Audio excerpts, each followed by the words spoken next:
All right, Kayleen, welcome to the podcast. I'm so excited to have you as one of my first guests. I feel like I'm starting this podcast on a frigging high, and I don't know how I'm going to measure up to my own start, to be honest. I guess the audio and whatnot will probably get a lot better, but in terms of guest, we're starting strong. So, this podcast is all about people's ups and downs and ebbs and flows in life.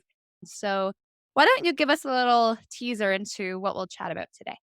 Oh gosh, so many things. Physical health issues that I've had, like quite literally almost dying in 2016 and trying to start lots of different businesses that didn't work. And then finally landing on something that I love and am so passionate about, which is my podcast and this journal that I created for women. And intermingled with all of that is overcoming issues with confidence that kind of stems from being raised in the LDS church. And given that I live in Canada and that might not be very clear to people, what is LDS? It's the Church of Jesus Christ of Latter-day Saints. Brigham Young University is a private LDS university. So that's where I went to college as well. You grew up in the LDS community. So talk to us a little bit about that if you mind. No, I don't mind at all. So I basically grew up in a small farming community outside of Preston, Idaho. If you've ever heard of Napoleon Dynamite, that was filmed in my hometown. And it's somewhat accurate. I'm really grateful that I was able to grow up in the country. That farming lifestyle, I really like it. I kind of hate the city, but that's where I live now, unfortunately. So that was great, but it was like LDSville. Pretty much everyone is LDS there. I can probably count on two hands how many people in my high school weren't LDS. So when I say I was raised in the LDS church, I don't just mean my family. It was my community, my school, everything was LDS in how I was raised. And then I went to a private LDS university to get my degree, which I don't regret. I loved the time that I had there and I had some amazing experiences there. And I met my husband there. I don't regret going there by any means, but I have been very immersed in the LDS culture my entire life. And I'm 31. So, what does that mean, LDS culture? Talk to us a little bit about what growing up in that community is really like. Yeah, I'm trying to figure out how to say this because I don't want to jump on the church necessarily because some people have totally different experiences than what I did. So, just as I'm going through this, know that this is my personal experience. This is my story. I am not speaking for people as a whole. It's very family oriented, extremely family oriented. So, that's one thing to put right there is like very, very family oriented, which is great. I guess you could say it's quite strict. I don't drink alcohol. I've never even tried a sip of alcohol or any kind of drugs. I'd never had black tea. I'd never had caffeinated tea until about a month ago when I started trying it. I've never had coffee. I don't actually like the smell of coffee, so I'm not even interested in it. There's stuff that way. They can call it the word of wisdom. So you're supposed to obey the word of wisdom. So no coffee, no tea, no strong drinks, no alcohol. There's lots of stuff, no drugs and whatnot. So there's that side. And I'm actually totally happy with that side, other than now I drink tea because I kind of love it. What is the reasoning behind that? It's more, it doesn't want to alter your normal state. Is that maybe where the I rules come I from? th- Or you don't I know? think it kind of is. Like Yeah. honestly, there's not really clear answers for everything. And that's something that, yeah, that's one of those things because it's all about taking care of your body and being healthy. And so I understand the drugs and alcohol because they alter your ability to make decisions and make choices. And that's something that they believe very, very strongly in the church is agency and choice. And so if you're taking something that inhibits you or can alter the way that you make decisions, like that's a really big deal. So those things I totally understand. The whole coffee and tea thing, I don't understand anymore. But especially if it's supposed to be like taking care of your body, because as I've been doing research, I'm like, tea is actually really healthy. I mean, you look at Asian cultures, that's all they drink. Exactly. And so I don't understand. But I think so there's that part. And there's also lots of emphasis on sexual purity. So I have only ever had sex with my husband. You're not supposed to have sex out of wedlock, period. You are not supposed to wear tank tops or short shorts. Or, yeah, there's a whole nother line of that because when you go through the temple, when you're older, you go through the temple and receive endowments, and you wear special undergarments called garments. And you have to cover them, basically. Like you have to cover them when you're with your clothes. And so basically, I was taught all growing up that you need to be wearing clothes that are appropriate for your undergarments, even before you've gone to the temple.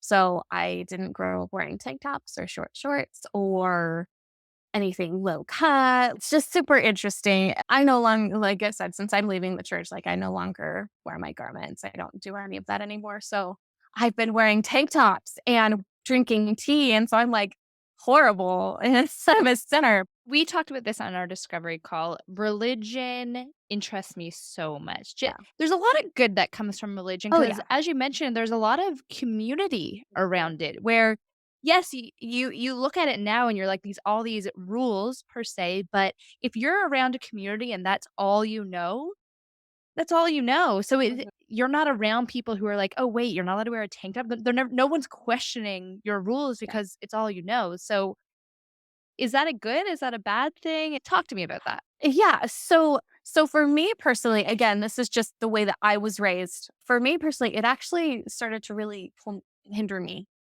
And that's actually where the one of the ebbs and flows really comes in is it's almost like I was trying to do something, but the way that I was raised was pulling me back.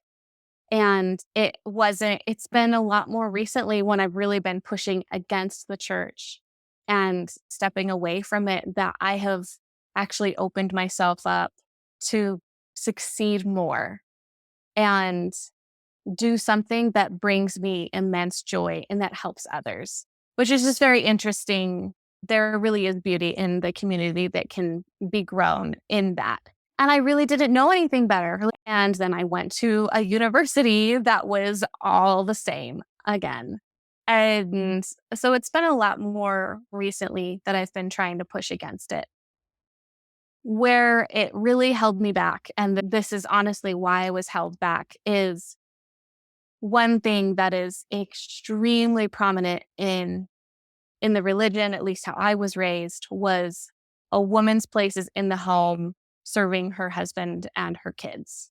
Like my worth was intertwined with my ability to get married and have children, which I have done. Basically, there was only one righteous path to choose, and that was to get married and have kids. And because that was how I was raised, it didn't even occur to me that there was another option. Does that make sense? Absolutely. And this may be a very ignorant question, but then why go to university? So some women don't because it's the men's job. It's the man's job to provide for their family, whatever. Even in 2020, people are, wow. It is getting better. The reason how I was raised, the reason that we were taught to go to university was just in case something happens to your husband and you need to be able to provide for your family. That was legitimately like kind of how I was taught. And it is important. Like they do place a lot of emphasis on constantly learning. And so I know that there is also that, but the way that I was raised, it's a just in case you need to be able to provide kind of thing. So, all that being said, you mentioned at the beginning of this call before we started recording that you've only recently taken a step away from the church. Mhm. What's making you want to do that? So it really kind of all started back in 2016. I got really, really sick. I know this may not sound like it has anything to do with this, but it really does. I got really sick in 2016 and I was sick for 2 months before ending up in the hospital, having to have a major surgery. And during that 2 months, like it was a really awful sickness. It was started with strep and then turned into pneumonia. And like I was to the point where I was coughing up blood. I could hardly breathe. I was very, very, very sick. And during these 2 months, I was praying so hard. And I was getting priesthood blessings, which is basically God's power through men on earth, is kind of a very simple way to think about it. And so I was having priesthood blessings that my husband was giving me, promising that I was going to get better. And I wasn't getting better and I wasn't getting better. And I had been taught my whole life that if you pray with faith, you'll receive what you pray for. And I have no issue with faith. I'm a very faithful person, and I definitely have a relationship with my Heavenly Father and my Heavenly Mother. And so I have no issue with faith. I'm like, oh, I know He could heal me. I have absolutely no doubt in my mind that He could heal me. And so when I was praying really hard, knowing that He could take care of what was going on and He wasn't, I was like, what's going on? I've been taught that if I pray in faith, you're going to fix it. And He didn't fix it. And He didn't fix it. And He didn't fix it. And I had to end up in the ICU, and I had to have a thoracotomy. So I have now it's like a 5-inch scar on my back where they had to go into my lung to take out the infection that was in my lung, which was a really awful, very long process of recovery. But so that's where it started. Was I realized that I had been taught something wrong my whole life, that suddenly what I'd been taught and what I'd experienced didn't mesh. It didn't fit together anymore. And so that sent me in this well, what else? What else is there? What else is there? If this was wrong, then what else is there? And so that really set it up for, okay, well, there's something that's not right for me. Basically, I lived in what's going on? Something's not quite right. I'm kind of discontent, but I'm not sure what's going on, for the rest of 2016 and basically all of 2017. It felt like there was something just missing. I seriously can't even I can't even describe it. It just felt like there was something off in my life and I needed to make a change. And so I told my husband that. I was like, okay, I need to make some big changes next year. And so for Christmas in 2017, he gave me a self-improvement journal. So that way I could make goals and try to move ahead with 2018 on in a good way, good, strong way. That was actually really helpful. It was great because it helped me to set goals. And one of the goals that I set in that was to read, I think, 7 books by women in 13 weeks. And very specifically by women. I did a lot of research before I even picked up the books because I really wanted to make sure that whatever 7 books I read were really good books by women. Why by women? I was starting to realize at that point that I needed more feminine influence in my life. I needed more women in my life because that was also something feminism was bad. The way that I grew up, feminism was a bad word. Feminism was a bad thing. And so it was kind of like pushing back against that. I was like, I need women. I need women's voices. And I was finally ready for it at that point. And that was where I finally was like, I'm a feminist. What?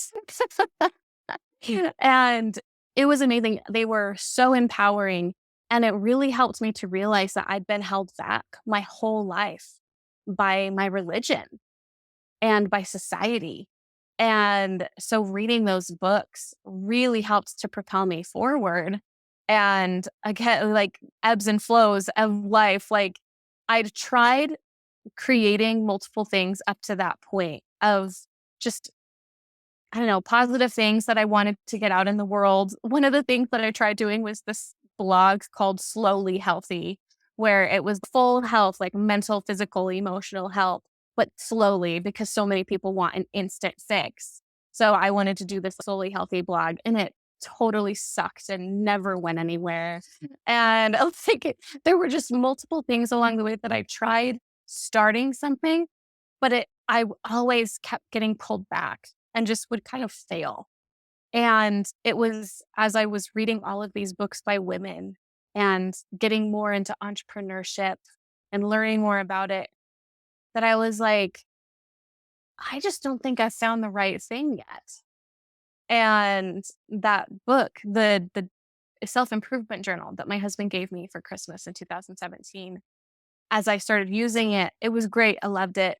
But then I was like, we need something like this for women, just for women, because it was kind of inherently masculine.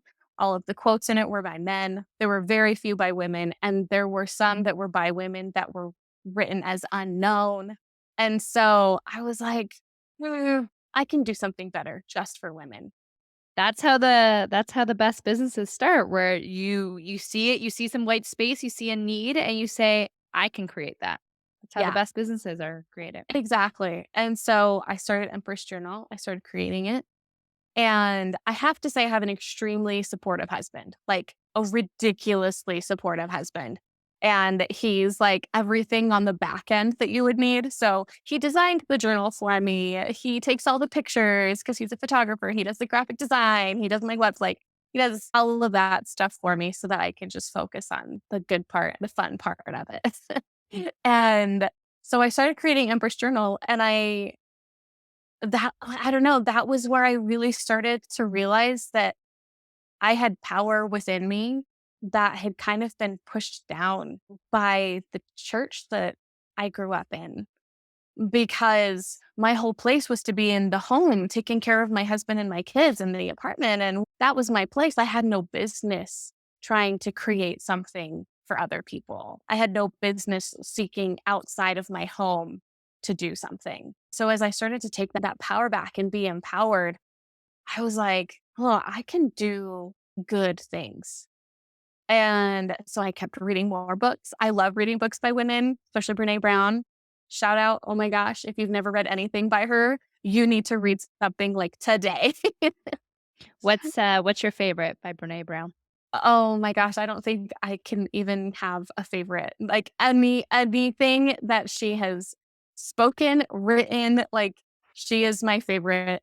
Right now, I'm loving her podcast, Unlocking Us. Oh my gosh. It has literally been life changing. Some of the stuff that I have heard on her podcast that I can then work through in my personal life. It's phenomenal. She's amazing. Uh, If someone was gonna go get a Brene Brown book today, what one would you tell them to get? I've read a bunch of hers, so I'm curious what one you would say. uh, I'm kind of my first thought that I went to was Daring Greatly. Mine too. Yeah. It's it's all good. It's just so amazing. All of it is so good. I love it. What I love about Brene Brown is we can turn this into a Brene Brown love fest if we Oh my wanted to. gosh. Oh But what yes. I love about her is she does not act like her life is all together. She'll tell you the shitty parts, and I love that.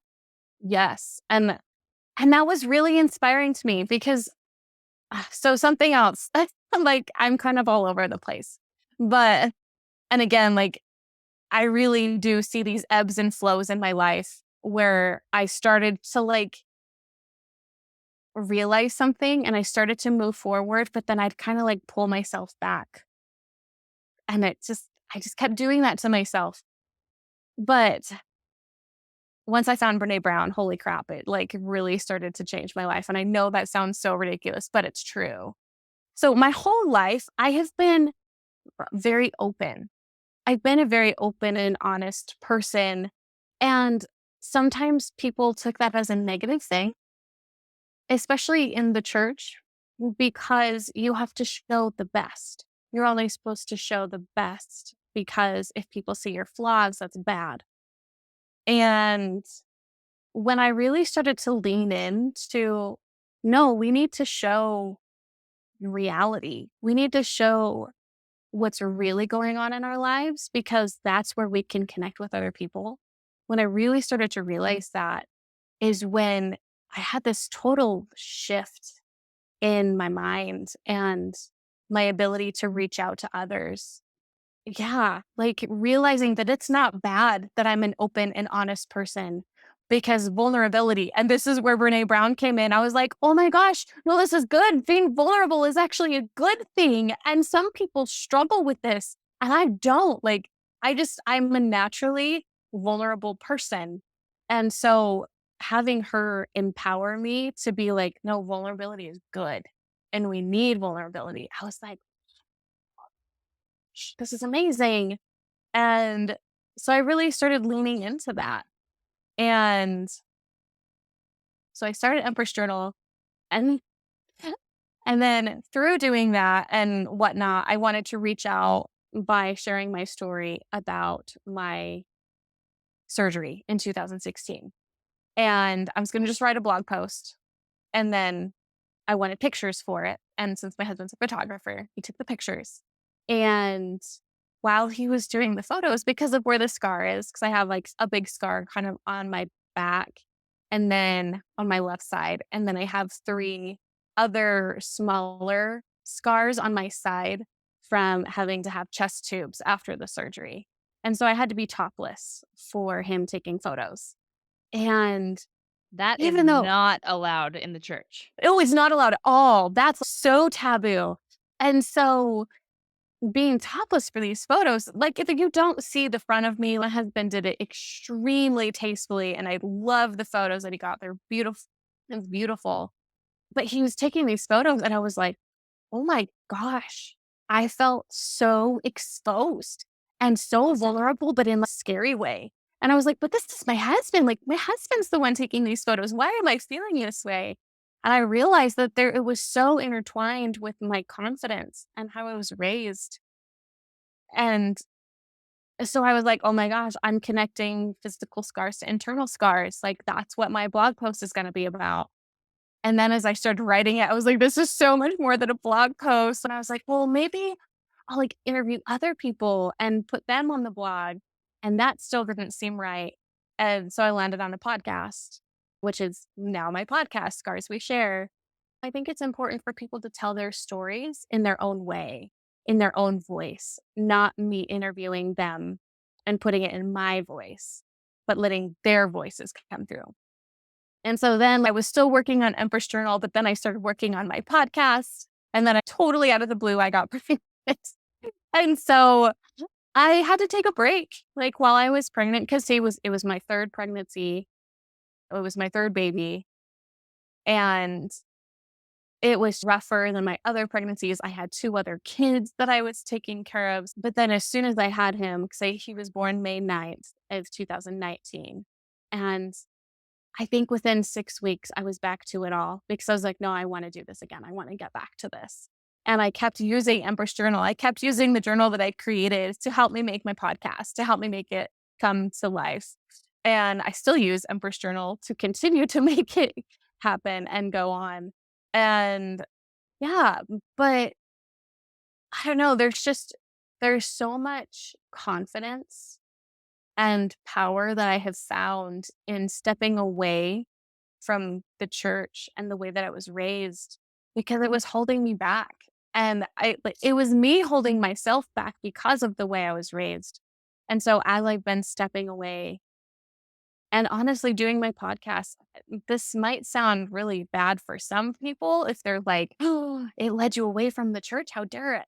My podcast actually kind of helped take me away from the church as well, because it's talking to people about their internal and physical scars. And unfortunately, quite a few people's internal scars had to deal with the church. And so That's as very interesting. oh yeah, because I did an LGBTQ season. Mm. And that is, oh, marriage is a man and a woman. That's how I was raised. And I totally used to be homophobic. I feel so bad about that now, but that's how I was raised. And it's a lot of programming. Again, like we said at the Oh yeah. beginning, if that's all you know and that's all around you, Yeah. you don't know what's right and wrong anymore. Yep. Yeah. I really wanted to give a voice to the LGBTQ community. And so I did a whole season where I just talked to people from the LGBTQ community and then listening to them. But because I had, I've been tapping into my network and I've been raised in the LDS church. And so a lot of the people on that season were actually people who I knew from high school, from BYU. And so they were all people who had basically left the church. And so their internal scars dealt a lot with how the church has affected them and hurt them. When you finally decided to leave the church, what did your husband say? What did your family say? What did the church say? So I've been slowly pulling away for the past, I'd say, solid year and a half. I've been pulling away, especially the past 6 months.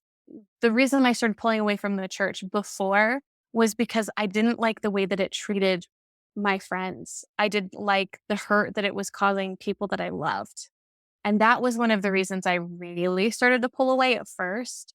And it has seriously been within the past 6 months or so that I've admitted and allowed myself to say, I'm pulling away from myself too, because I've been hurt by the church. And that has been really powerful for me. But I at this time of recording, I literally just made my decision yesterday to leave. Everything is fresh. Everything is so fresh because I've been going down this path of I've been straddling the line of, do I stay in? Do I stay out? And for a long time, I said I was content in my discontent with the church. That doesn't sound very good. No, it doesn't. And Mm. so I've been straddling this line for a really long time. And I just decided yesterday that it's been causing my life to be out of whack, because if you can't straddle a line forever, you can't. You have to make a decision at one point or another. You have to go one way or the other. You can't stay over the line indefinitely. You can't. And so yesterday, I finally was like, hey, I need to make a decision. I have to decide whether I'm going to just stay in or I'm going to be all out. And I finally made the decision. So I should also say this weekend, yesterday and today, has been General Conference weekend. It's a semi-annual conference that the church does where for 8 hours over the weekend, it's in 4 2-hour sessions. So 8 hours total, we hear from the leaders of the church. But the leaders of the church are all men.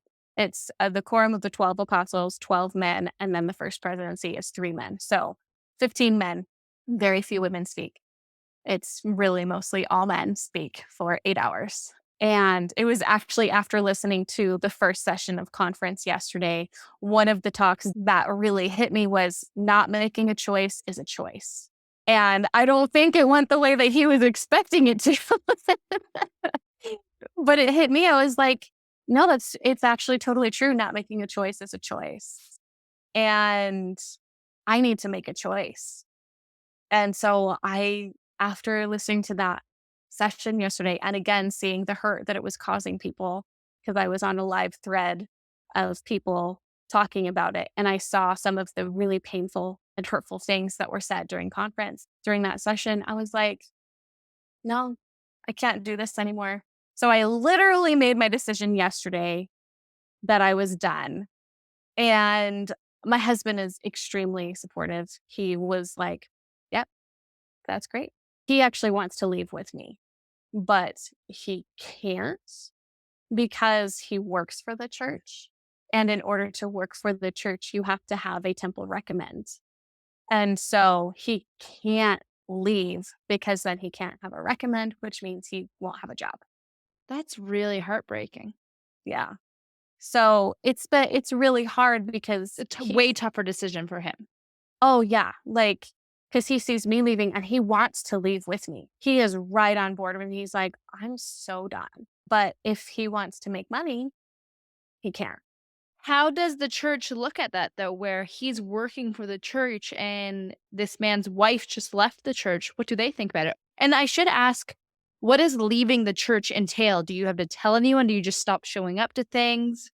And see, that's where it's really tricky. So you can go through this whole process of removing your name from the church. But when I say process, I mean it is a process. It is not a quick thing to remove your name from the records. It's not a simple phone call. Hey, I don't want to be on your records anymore. You sometimes have to get a lawyer involved to make it happen. What? Yeah, I know.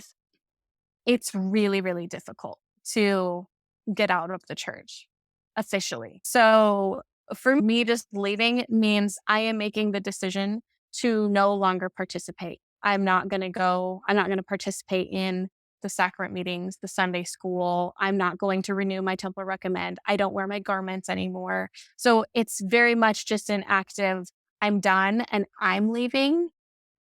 And I'm also very open. So I actually posted about it on Facebook today, officially saying, I'm done. I'm leaving the church. And I think it's going to be pretty good, though. I have very good friends. I know that some of my family and my husband's family are going to be sad about it because to them, for people who are really, really in the church, it's like my salvation is now at stake.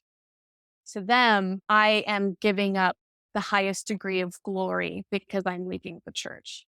And so for some of my family and maybe some of my friends, they're going to look at this as a very bad thing that I'm giving up eternal salvation by leaving the church.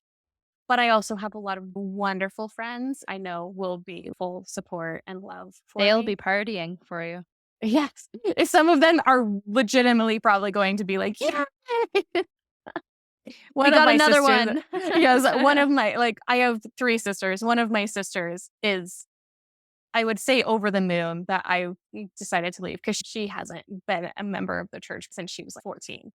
So this Uh, isn't new to your parents or your family. You've already had siblings that have left. So this is yes. not too much of a shock. Yeah. So for my immediate That helps a family, bit. oh, Yeah. yeah, it totally does. I didn't even tell them.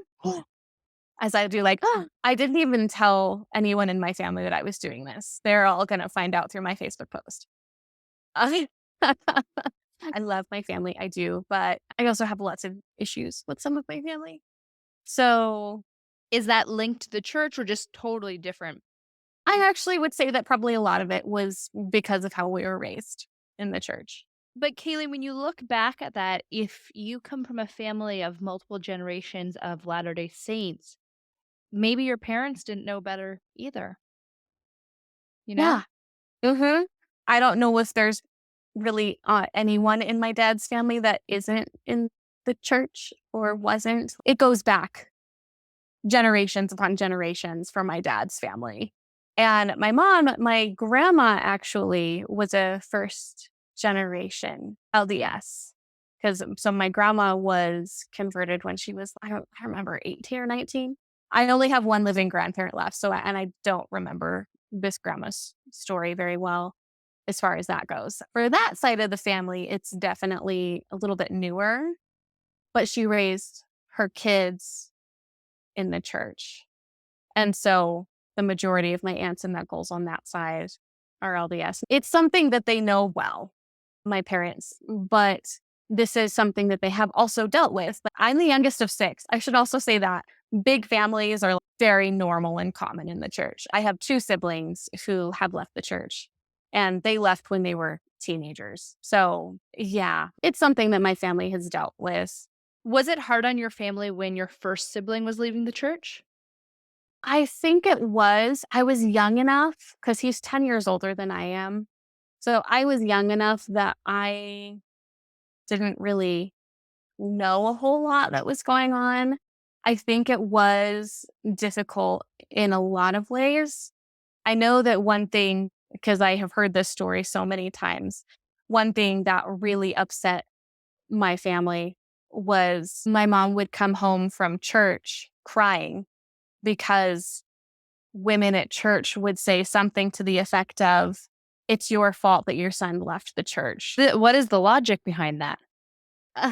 So there's this thing that is sometimes taught in the church that if you teach your children well, if you have family home evening, you have scripture study, you say prayers, if you do all of these things as a family, you're promised that your children will never leave, which is a whole nother issue because how does that give That's them a lot of any pressure. choice? It is a lot of pressure. It's so much pressure. Mm.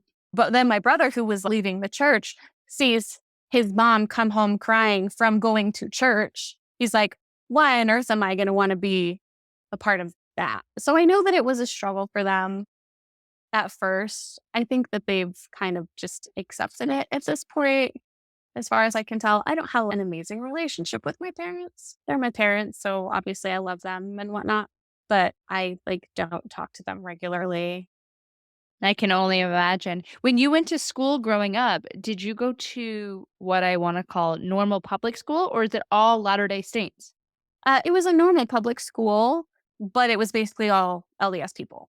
So are Uh, you learning math, English, and yeah. learning all religion? Okay. No, because it's a public school, so, technically you're not supposed to bring church into school, but, everyone was LDS, so it totally got brought in anyway. It's 2020 now, you said you started thinking about leaving the church in 2016 is when the first thought hit your head. Yeah. That's a long time, and I'm sure there's a lot of people out there who will eventually listen to this or get reminded of someone who's going through this. What would you say to them right now? I'm sure when you look back, you're like, "Why did I take 4 years to decide this?"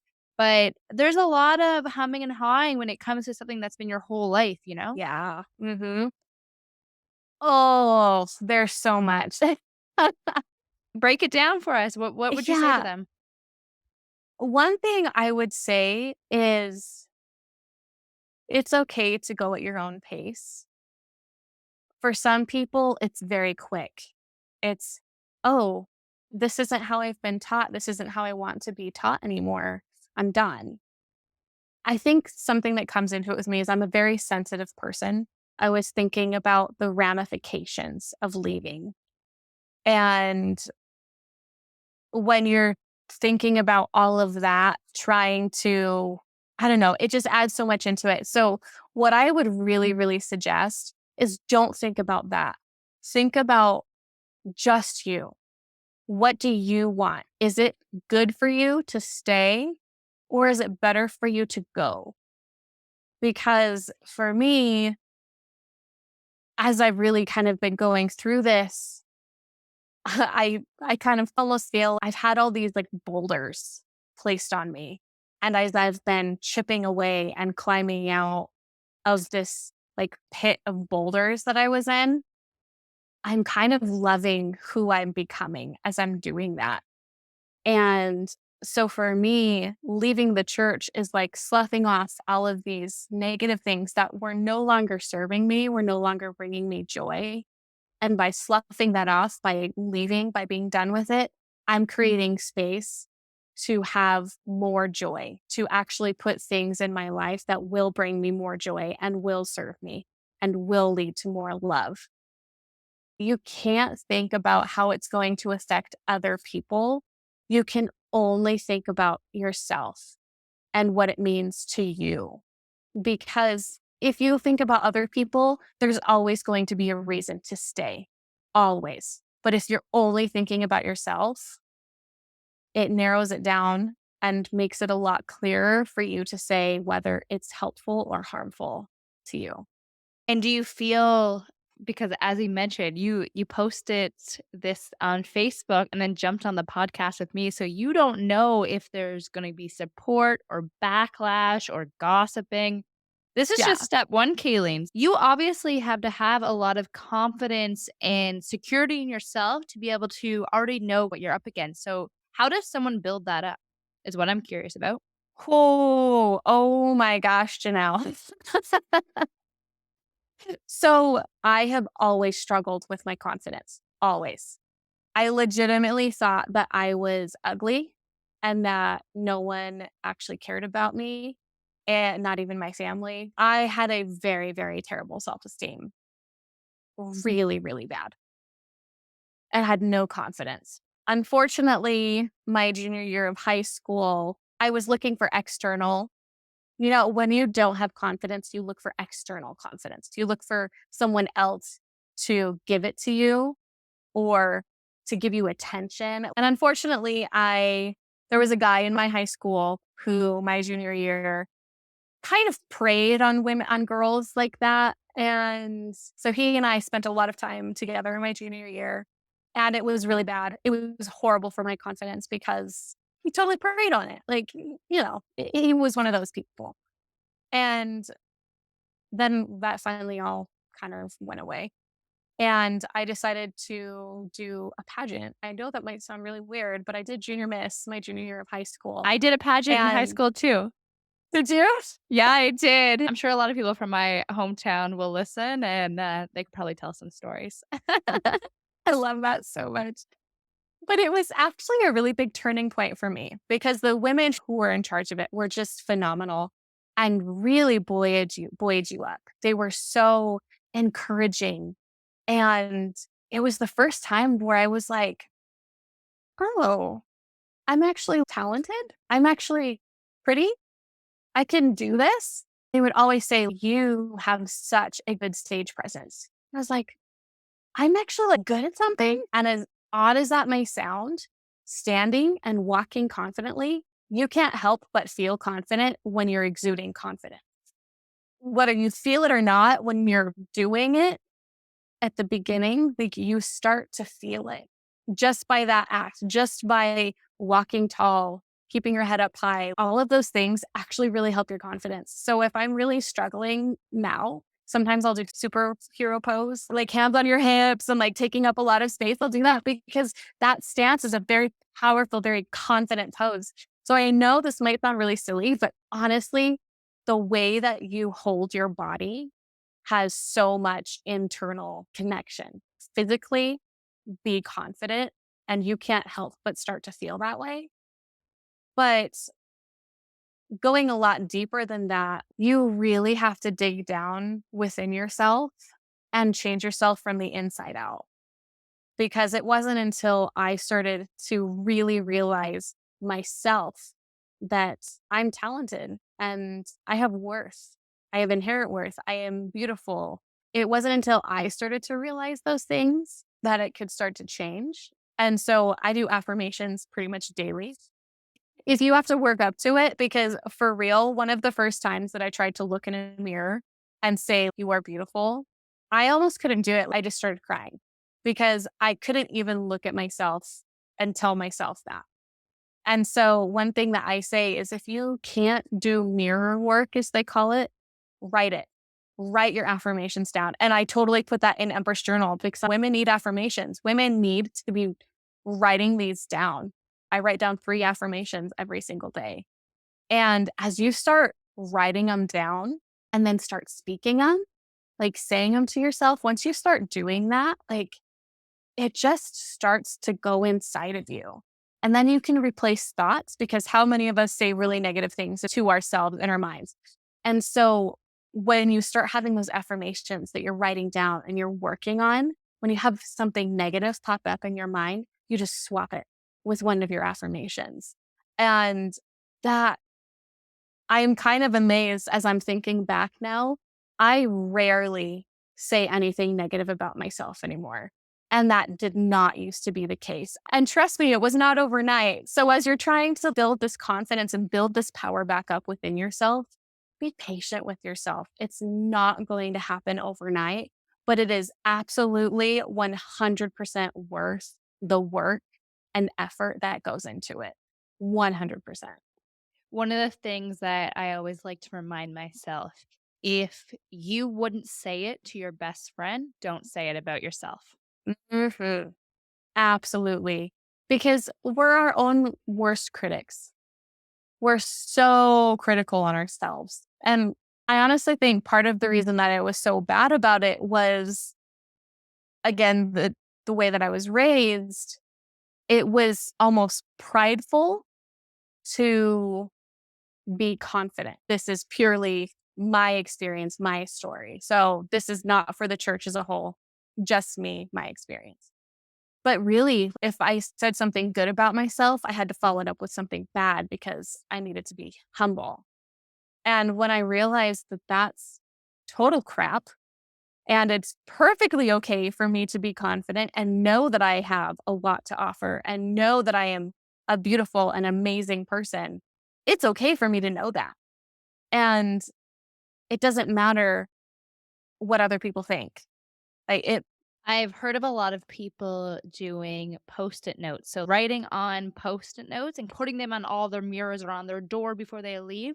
My roommate and I, we both have worked for Bumble, the app, uh and we have a lot of Bumble swag in our house. And one of the things that we have is she has on our bathroom mirror, it's like like decals, and it says "You are beautiful" in stickers. So that's the mirror that we're looking at every single day, mhm. and it sounds so silly with the Post-it notes or maybe a sticker, but you gotta put things where your attention is all the time to Mhm. find that daily reminder, you know? Oh, yeah, absolutely. And surround yourself with people who add to you. I had mean, bad girlfriends growing up, and it has made it very difficult to create those connections now. And I've been trying really hard. So now I can connect a lot better with women. But if people are pulling you down, they don't need to be in your life, even if it's family. Cut them off.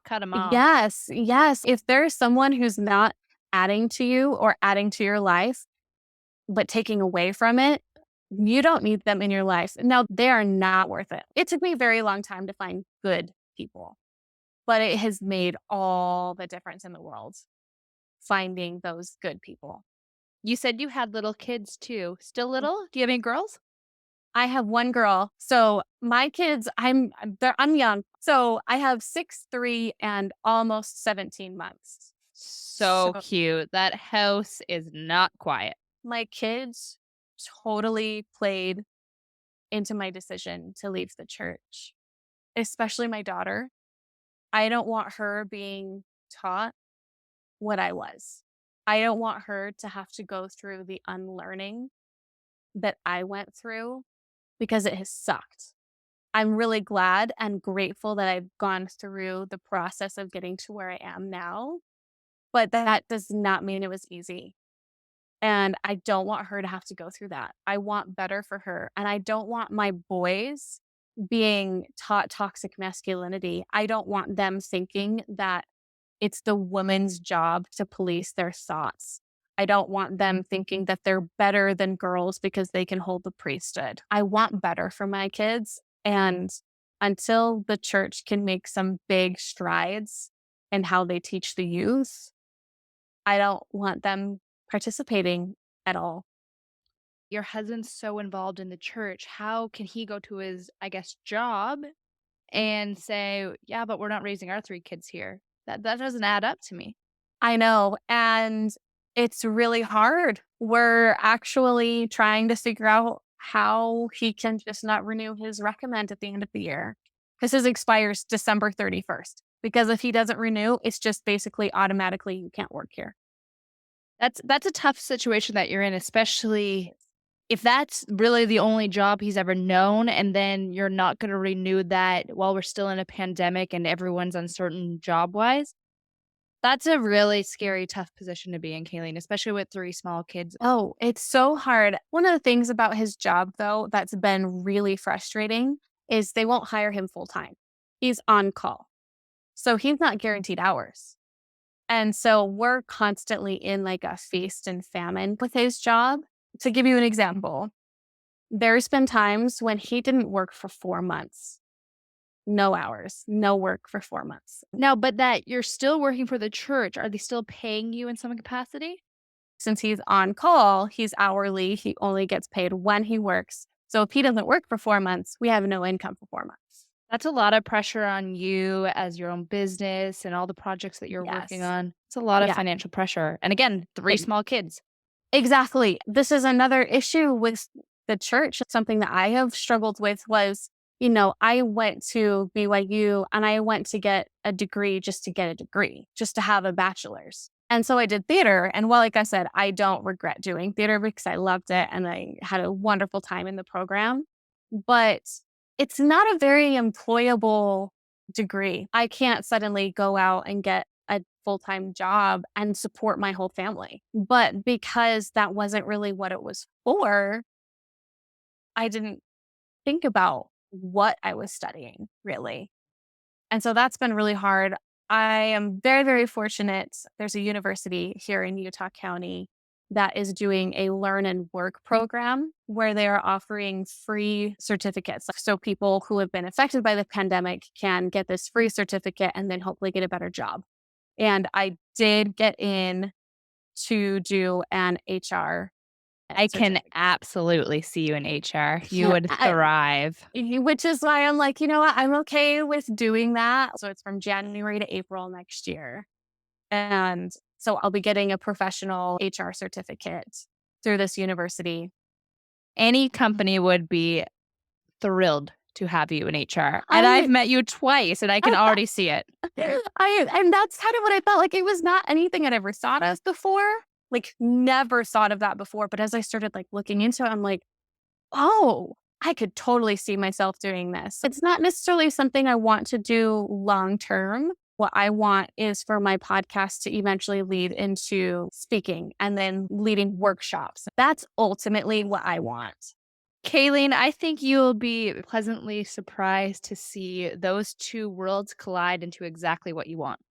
You think? 100%. I'm calling it now. Okay. And I've actually thought about that. I really have. So right now, it's also hard because his recommend expires in December. That means come January, he can't work if he lets it go. But I'm going to be taking a class from January to April so that I can get this HR certificate. And I'm hoping that just by getting that certificate, I'll be able to get a full-time job that would support our family. I wonder if there might be some programs or sorry, not programs, some companies where because you're taking HR right now, you might actually be able to work in HR while taking the course. Mm-hmm. I've totally had that thought actually, was seeing if I could almost do like some sort of internship type thing. Exactly. The same way any kind of university student or anyone doing Yeah. any kind of program would, like an MBA or whatever. Yeah. I've totally had that thought. I'm excited, but I'm scared. And like, there's so much here. I have not been in the workforce since 2015. I now have 3 kids. I've stayed home with my kids, but if I get a full-time job, it totally swaps. And my husband becomes the stay-at-home parent while I become the working parent.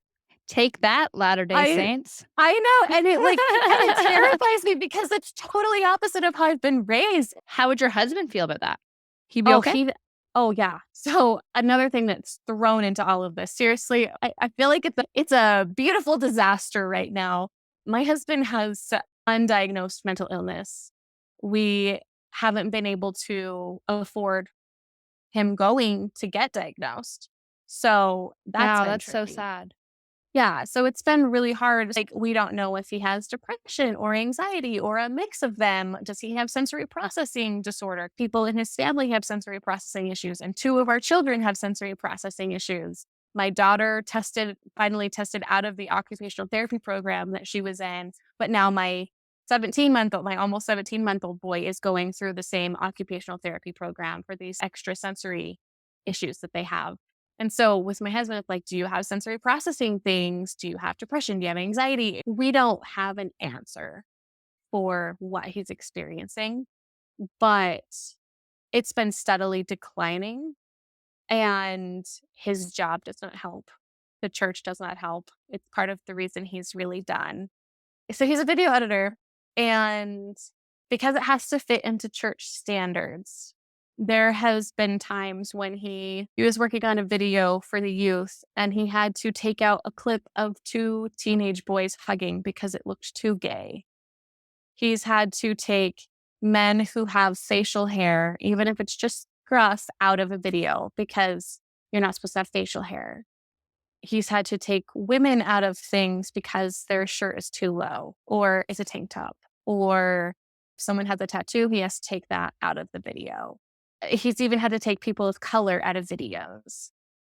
And so when you're being told by your work, by your church, it's a constant drag down for him to be trying to cut together something beautiful and diverse and have them say, oh, no, that doesn't fit. It must be tough because that's not the world we live in. And with No. everything happening in the world, that's what that doesn't make Yeah. any sense to me, Kayleen. No, it doesn't. There's no way for that to not drag you down. Me, like your husband's a very skilled video editor, and this is a waste of his skills. It's not being used for Completely. good. Yeah. That is 100% accurate. And if you're working a job where they're telling you, where they're basically saying, "We don't want you to reach your potential." Who wants to have a job like that? That's toxic. That's terrible. And so I know that his mental health has been affected negatively by his job. That's a tough financial position to be in, but think all of these roads are going to lead into you going into HR, and especially in the workforce today, there's so many jobs for HR that are specific to inclusion and diversity. Yeah. Who would not be the perfect candidate for the job but you, Kayleen? I Truly, and I mean that wholeheartedly, especially with Yeah. everything your husband deals with, where you came from. The fact that you haven't been in the workplace for so many years, that's not a detriment because you want someone like yourself in an HR role because you're gonna have resumes coming in that there's a 5-year gap, and if someone doesn't have, like yourself, the empathy to see, like, "Okay, I wonder what they've been up to." They Mhm. cross them off, but they need people like yourself in HR to be able to give these people a chance, you know? So, Yeah. I'm hoping that there's someone similar to yourself on the other side of the table being like, "Oh, no, this is the perfect role for you." Yeah. And I really hope so. It's so interesting because as I've been starting things and then failing and then starting and failing and then finally landing on something that is amazing. Seriously, like the people that I have had on my podcast blow my mind. And seeing the potential that I have to actually create something that's a space for people to be safe. Oh my gosh, I did that. Oh my gosh, I did that. I've created this from nothing and I'm helping people. It's given me even more confidence to be like, no, I can do hard things and I can do amazing things. I can go back into the workforce and I can rock it. And we're going to be okay. And it may take some time to be okay, but we're going to be okay. Because that is something that I wholeheartedly believe is no matter what you're going through, even if you're not okay right now, you will be okay. And it is going to be okay. You just have to keep going to get to that point. That might be the perfect, thing to end off on. What do you think? Oh, yeah. I was actually like, oh, that's kind of nice to end on. Before we sign off, talk a little bit more about your journal and where we can find it and who Mhm, should be the person buying and using this journal. And mhm. also plug your podcast. So people, if they like the kind of Uh-huh. stuff we're doing here, they'll love you even more. So plug Yes. that for us. So, Empress Journal, you can buy it on Amazon right now, and it's only $10. It's really for women who I think want to take the next step, who want to dig deeper. It's basically a goal based journal. So, it's a 13-week journal, and you can write down up to 3 goals, and then it encourages you to break it down. So, then you have weeks where you say, okay, this week, these are the top 3 things that I want to get done throughout the week. And then you break it down into days, and the days break it down to what 3 things do I need to get done today? It kind of helps to break things down to make your goal achievable, but it's also based on gratitude and affirmations. So you start and end the day with gratitude and you write down 3 affirmations every day. So it's encouraging you to reach your goal while also making sure that you are in a good space and do things to bring yourself joy. Because there's also a spot for joy, and you have to actually decide something that you want to do throughout the week to bring yourself joy. So it's wanting to help you move forward by making sure that you're in a good space because you can't move forward if you're not in a good place. It's just not possible. You're very right about that. I love it. And I will absolutely find it on Amazon and put it in the show notes for anyone that is Awesome. interested. And plug your podcast. Like I said, it's a beautiful Yeah. concept. way better mission than anything I got going on here. So tell me a bit more about it. I don't know about that. Oh, another quick thing with Empress Journal. My husband's still getting it set up, but I'll send you a link when it's done, but you can try a PDF version so people can download that for free to see if it's something that they like first before buying it. But I will give that to you so that you can include that as well. Cool. I'll put that in the show notes. Awesome. So for my podcast, it's called Scars We Share, as I mentioned. And I ask every guest the same 3 questions. What physical scar do you have? What internal scar are you willing to talk about? And how have you overcome it all? And yeah, we don't shy away from anything at all. Sounds It's powerful. it's amazing, and it's totally the people who are all of my guests are very willing to be vulnerable and honest. So topics have ranged from miscarriage to spousal abuse to mental illness to suicide. We talk about anything and everything that people are interested in talking about. I actually just recently I had a man on who was battling cancer. He talked about his year and a half long battle with cancer, and his episode aired this past Thursday. But he actually passed away last Sunday. 1 week ago, he passed away, and his episode aired after he passed away.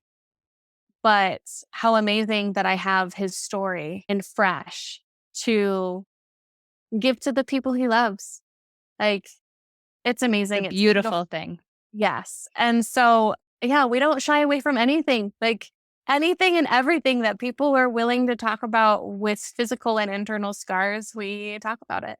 I love it. The moment we got connected and I saw your podcast and the name, I was like, damn, I get it. And that's good. Yeah. And my husband did the photo because the cover art, the scars we share, that's me. That's the photo that my husband got that night. Wow. That was the part of it all. It was, yeah. Well, I'll put all those links again in the show notes for anyone who, I mean, everyone should follow you and find you. Let's be real. So Everyone needs sweet. that vulnerability. Brene Brown would be very proud of us. What do you think? I totally think so. Yes. Let's get connected to her somehow. Who has to do that? I know. I totally sent her a pitch to be on my podcast, but I never heard anything. It'll happen. Don't you worry. She'll get wind of you soon enough. I hope so. Okay, all that being said, thank you so much. Good luck with that Facebook post. Keep me updated on the good, the bad, the ugly, the gossip that will entail afterwards, I'm Yes. sure, within the LDS community. But it sounds like you can handle anything that comes your way. Oh, yeah. Awesome. Okay, we'll let you go. Thank you so much again. Thank you, Jenelle. Seriously, thank you. Okay, enjoy your night. Thanks.